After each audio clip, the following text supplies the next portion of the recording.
آپ کو میں کہانی سناتا ہوں۔ حضرت سلیمان بن داؤد اللہ کے نبی، ان کا ایک چرواہا تھا جو آپ کی بھیڑ بکریاں چرا رہا تھا۔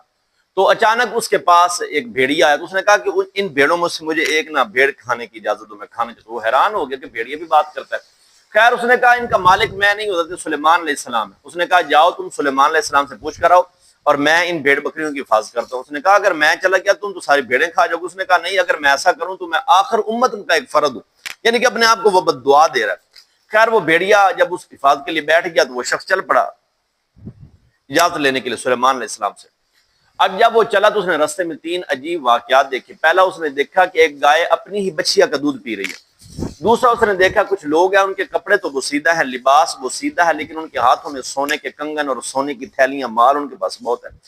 تیسرا اس نے دیکھا کہ پانی کا ایک چشمہ ہے، بہت خوبصورت ہے، پانی بہہ رہا ہے، لیکن جب پینے کے لیے قریب گیا تو پانی گدلا اور بدبودار تھا، وہ پیچھے ہٹ گیا۔ سلیمان علیہ السلام کے پاس پہنچا تو اس نے اس بھیڑیے کی بات کی کہ بھیڑیا ایسا مجھے ملا ہے، کہتا ہے کہ میں ایک بھیڑ کھانا چاہتا ہوں۔ تو آپ نے فرمایا اسے میری طرف سے اجازت ہے، ایک بھیڑ اس کو دے دو۔ جب اس کو جواب مل گیا تو تب اس نے کہا جی میں نے 3 واقعات دیکھے ہیں۔ پہلا اس نے بیان کیا تو فرمایا کہ یہ وہ عورتیں ہیں جو اپنی ہی بیٹیوں کا گھر خراب کرتی ہیں محض اپنے فائدے کے لیے۔ تو دوسرا اس نے کہا، حضرت سلیمان علیہ السلام نے فرمایا کہ یہ وہ لوگ ہیں جن کے پاس مال حرام ہے، ان کو حلال مال وہ کماتے ہی نہیں ہیں۔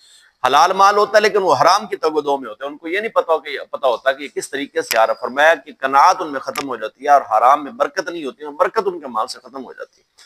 اور تیسرا آپ نے فرمایا کہ یہ وہ علماء ہوں گے آخر امت میں کہ تم جب ان کا زہد اور تقویٰ دیکھو گے تو ان کے قریب جانے کی کوشش کرو گے کہ ان کا قرب حاصل کریں، ان سے دین کی باتیں سیکھیں، لیکن جب ان کے تم قریب جاؤ گے تو دیکھو گے کہ وہ طلب دنیا میں محو ہے، محض ان کا لباس ایسا ہے، ان کا پہناوا ایسا ہے، ان کی شکل ایسی ہے، وضاقت ایسی ہے، لیکن دین سے اس کا کچھ تعلق نہیں ہے۔ تو اس شخص جب وہ چل پڑا تو اس نے کہا کہ میں ایسے لوگوں سے اللہ کی پناہ چاہتا ہوں۔ دوستو اگر آپ کو یہ ویڈیو اچھی لگی ہے تو آپ اس چینل کو ضرور سبسکرائب کریں اور اس ویڈیو کو لائک اور شیئر ضرور کریں۔